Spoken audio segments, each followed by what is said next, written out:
না তাহলে আমরা এদিকে করবো আমি আর গোপাল একটু দিয়ে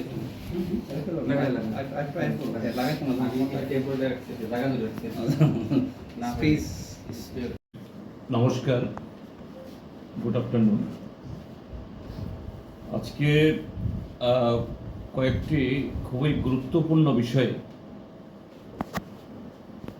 আমাদের ত্রিপুরা রাজ্যের মাননীয় মুখ্যমন্ত্রীর দৃষ্টি আকর্ষণ করে এবং তার সাথে যে রাজ্যের মানুষের এই সমস্ত ক্ষেত্রে যাতে আমাদের রাজ্যের সরকার তারা প্রায় প্রতিদিন এই রাজ্যের উন্নয়নে মানুষের স্বার্থে অনেক বড় কথা বলেন, কিন্তু বাস্তবে কতগুলো কারণে তার সমস্ত বিপরীত কর্মকাণ্ড যা নানাভাবে এই রাজ্যের অগ্রগতি, এই রাজ্যের আইন শৃঙ্খলা, গণতান্ত্রিক ব্যবস্থাকে ব্যাহত করছে, সে বিষয়ে দৃষ্টি আকর্ষণ করার জন্যই আজকে আপনাদেরকে এখানে আহ্বান করেছি। বিগত বেশ কিছুদিন ধরে ত্রিপুরা রাজ্যের প্রিন্ট এবং এই ইলেকট্রনিক মিডিয়াতে কতগুলো খবর হচ্ছে যে রাজ্য সরকার কতিপয় আমলা যারা বেশ কয়েক বছর আগে অবসরে চলে গেছে,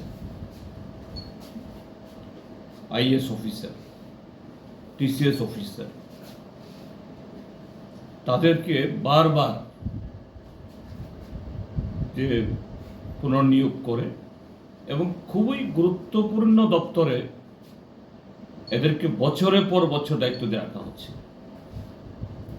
এবং সরকারের সমস্ত গুরুত্বপূর্ণ নীতি নির্ধারণে সেই জায়গায় তারা গুরুত্বপূর্ণ ভূমিকা নিচ্ছেন। তো এরকম যে কোনো অবসরপ্রাপ্ত অফিসারকে পুনর্নিয়োগ করা এর নতুন কিছু না, হয় একবার দুবার তিনবার হতেই পারে, কিন্তু কারো কারো ক্ষেত্রে দেখা যাচ্ছে এটা অনন্তকাল, এটার কোনো মেয়াদ ফুরোচ্ছেই, আর তাদের সম্পর্কে নানা ধরনের কথা উঠছে। আমি আজকেই বলছি না, আমরা এই তিনজন এখানে আছি, আজকেই বলছি না যে সমস্ত অভিযোগ বা ওদের সম্পর্কে অঙ্গুলি তোলা হচ্ছে এগুলো সত্য প্রমাণিত, সত্য বলছি না, কিন্তু অভিযোগগুলো গুরুতর, খুব উদ্বেগজনক। এবং শুধু মিডিয়া, সন্ধান পত্রিকা, প্রতিবাদী কলাম পত্রিকা, আজকের ফরিয়াদ, দৈনিক সংবাদও কখনো কখনো, তাছাড়াও আরও অনেক, এবং আরও বিভিন্ন চ্যানেল থেকেও এই সমস্ত যে তথ্য সেখানে বেশি আসছে, যেটা খুবই মারাত্মক। যেমন আমি বলছি, একজন অফিসার তার অতীত থেকেই খুব, তার ব্যাকগ্রাউন্ড সেরকমভাবে টেন্টেড ছিল, বিতর্কিত ছিল বলছি না, একটা সময় তো ভালো কাজও করেছেন। তার নাম Anindo Kumar Bhattacharya, retired IAS officer, promotee. তিনি 7 বার, এই সর্বশেষ 7ম বারের জন্য তিনি এক্সটেনশন পেয়েছেন, এই রিএমপ্লয়মেন্ট পেয়েছেন। তিনি পোস্ট হোল্ড করছেন স্পেশাল সেক্রেটারি পোস্ট, GAPNT, অর্থাৎ জেনারেল অ্যাডমিনিস্ট্রেশনে পোস্ট এবং ট্রেনিং। এটা ক্যাডার কন্ট্রোলিংয়ে যে বিভিন্ন স্তরের is, TCS, TPS, TFS, IFS, এদেরকে পোস্টিং দেওয়া ইত্যাদি নানা দিক থেকে তিনি এই দায়িত্ব সামলাচ্ছেন। তার সাথে কিছুদিন আগে ডাইরেক্টর অফ এই কি বলে ফায়ার সার্ভিসেরও ডিজি হয়ে এসছে, আইজি। তার সম্পর্কে যে অভিযোগ উঠেছে পত্রিকাতে,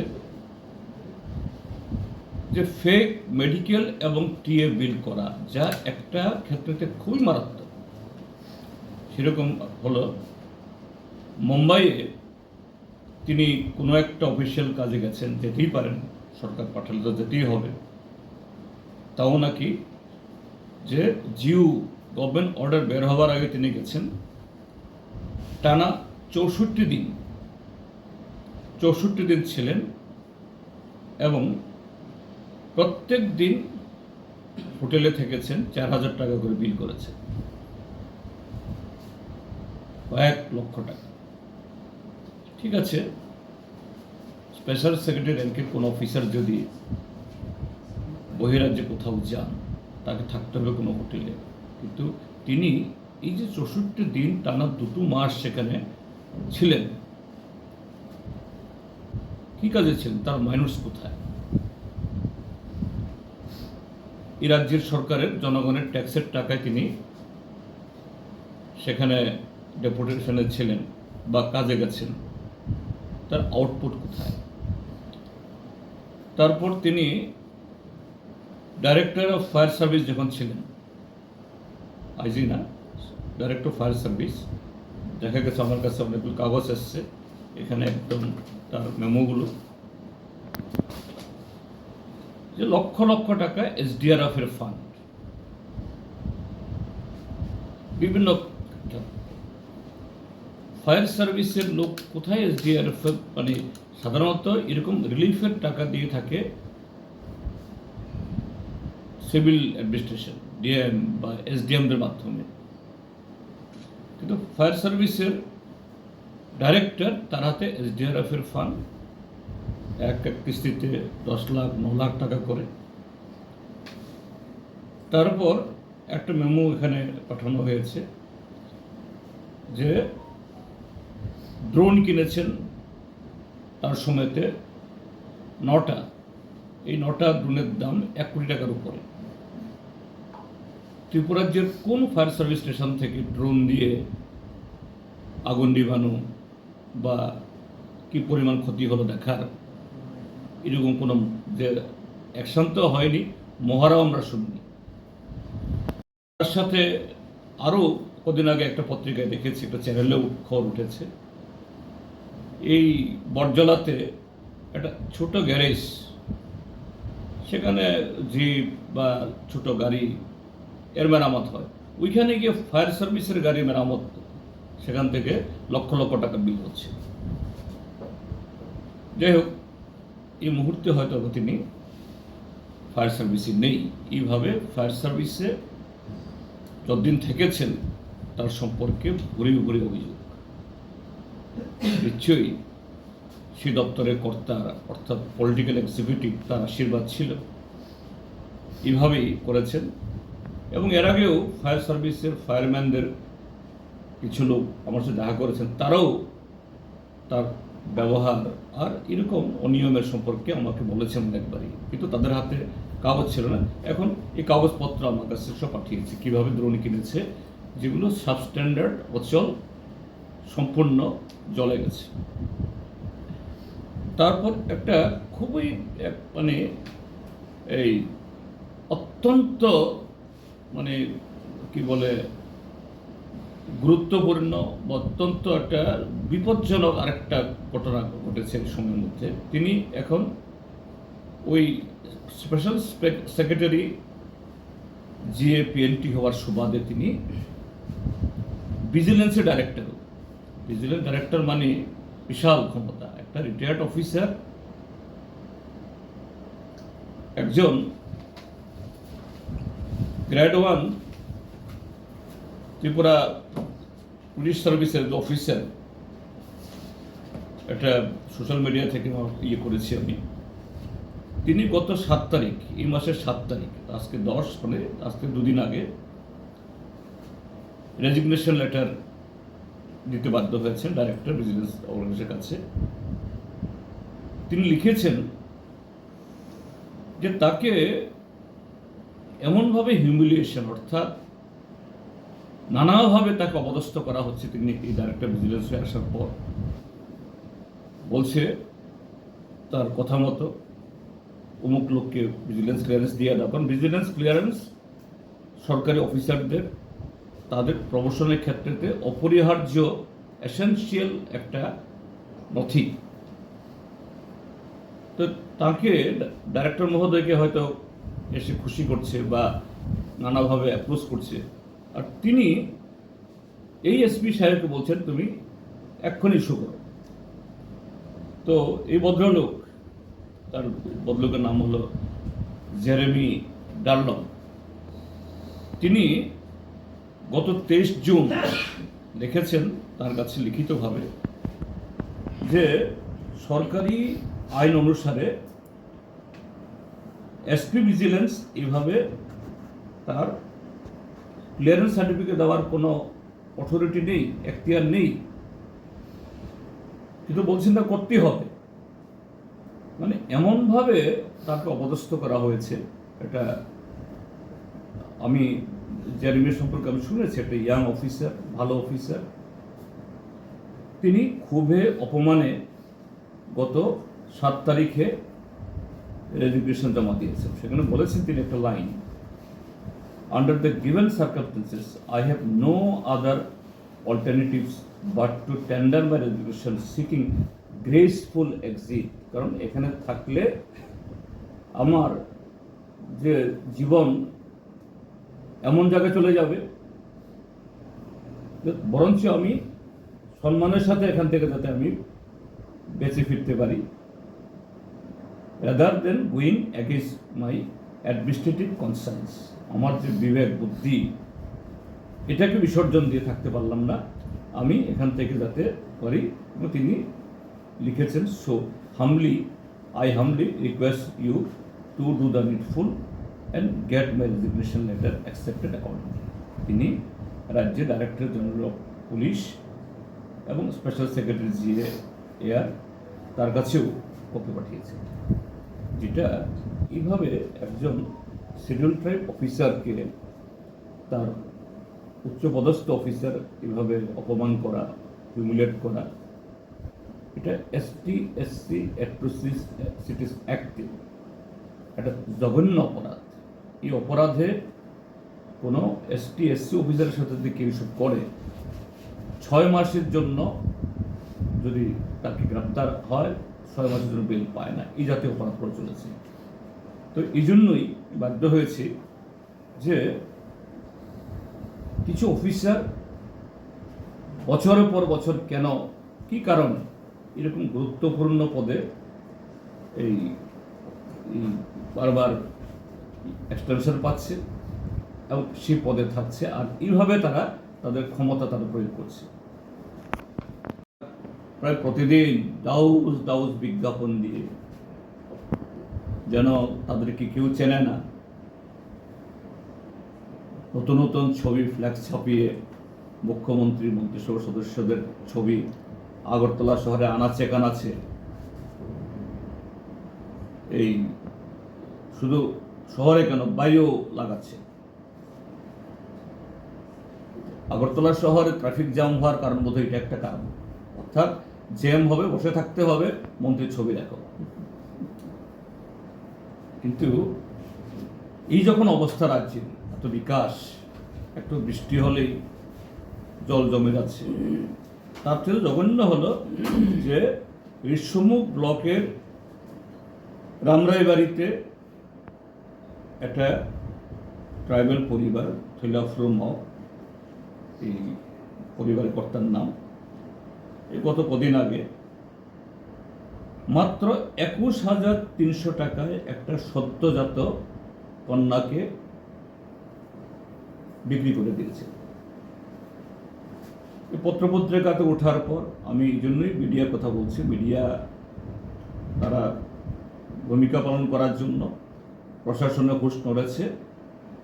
এই শিশুটাকে বিক্রি করে দেওয়া হয়েছে আমবাসাতে, সেখান থেকে উদ্ধার করে নাকি এখন মারকুলে দেওয়া হয়েছে।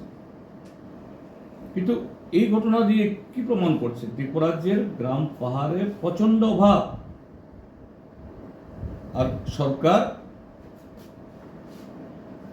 তার কোনো মানে ইয়ে নেই, শুধু ফ্ল্যাক্স প্রচার করছে, ডিসপ্লে বোর্ড বানাচ্ছে, বড় বড় আওয়াজ তুলছে।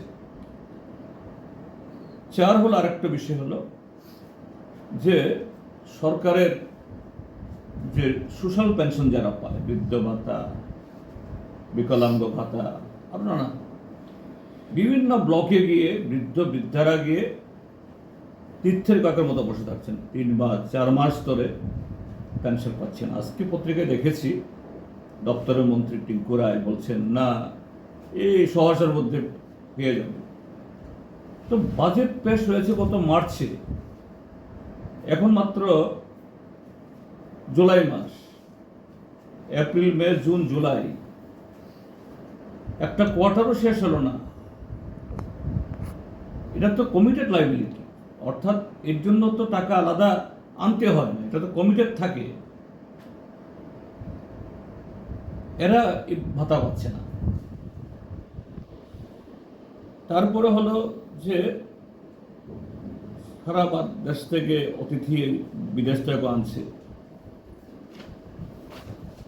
রাস্তাঘাটের চেহারা কি, ন্যাশনাল হাইওয়ে, স্টেট হাইওয়ে, প্রতিদিন আমরা দেখছি এই ধর্মনগর, আমবাসা বা তেলেমরা রাস্তা, এই অবস্থাও খারাপ। এদিকটায় ক্ষয় দিয়ে যে আসা রাস্তা,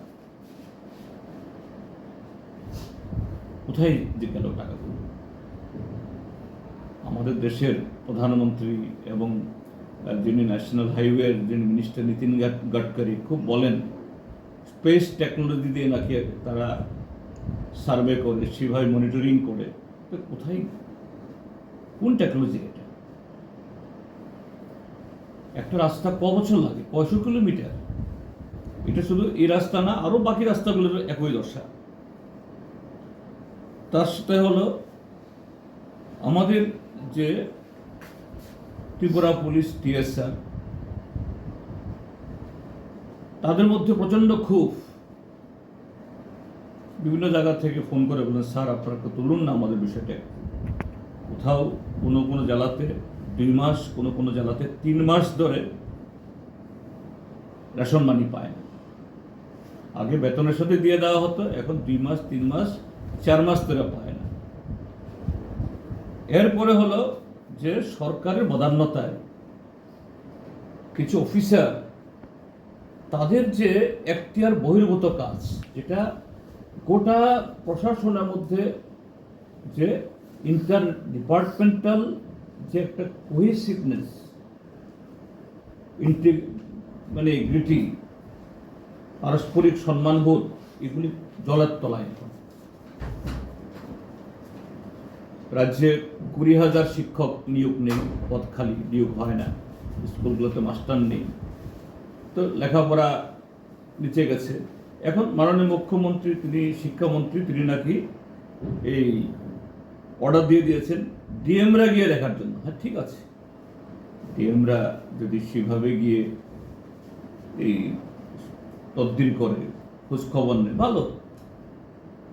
কিন্তু এমন তদবির, সেখানে একজন যে রাজ্যের পুরস্কারপ্রাপ্ত একজন মহিলা অফিসার, ইন্সপেক্টর স্কুলস, তার নাম হলো সুপ্রিয়া দাস,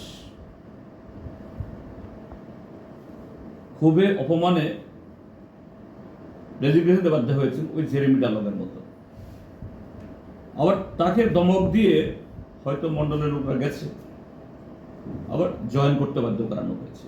তো এভাবে চললে হয়তো বা একটা জবরদস্তি জোড়াতালি দিয়ে কেউ রেজিগনেশন দিয়ে তুলে নিল, কিন্তু এতে প্রশাসনের মধ্যে সেই জোশ আসবে কি? সে ঐক্য তৈরি হবে কি? একটা সার্বিক একটা মানে অচল অবস্থা এই বিগত 8.5 বছরে এবং এই মুখ্যমন্ত্রীর 4 বছরে।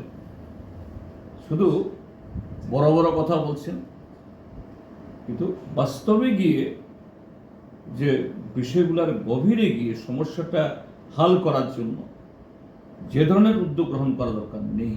এই কারণে এই ঘটনাগুলো আর সেখানে সুযোগ নিচ্ছেন এরকম রিটায়ার্ড অফিসার, এরকম কিছু লোক,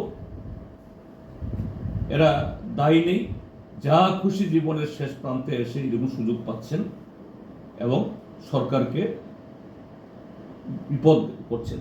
আমি বলবো পি.কে. চক্রবর্তী বা অরিন্দম ভট্টাচার্য এতই অপরিহার্য হয়, আপনি তাকে কেন পোস্টে রাখছেন? তাকে অ্যাডভাইজার করুন, অ্যাডভাইজার করে রেখে দিন, যতদিন থাকবেন আপনার সাথে থাকবে। তাকে চিফ মিনিস্টার সেক্রেটারিয়েটের সেক্রেটারি, আইসিএ সেক্রেটারি, এই যে আইসিএতে লক্ষ লক্ষ কোটি কোটি টাকার ফ্ল্যাগ ছাপা, এই ভদ্রলোকের হাত ধরে এখানেও গোটালার হাতছানি আছে। অরিন্দম ভট্টাচার্য এত অপরিহার্য, ডাইরেক্ট তাকে অ্যাডভাইজার করে রাখুন, চিফ মিনিস্টার অফিসে অ্যাডভাইজার। তাকে director of vigilance, director of fire service, special secretary GAPNT রাখা মানেটা কি? ডাল মে কুছ কালা है, যা সারা রাজ্যের জন্য, ত্রিপুরার 44 লক্ষ মানুষের জন্য একটা সর্বনাশের একটা রাস্তা তৈরি করছে তাদেরকে দিয়ে। এর থেকে সরকার বিরত থাকুক।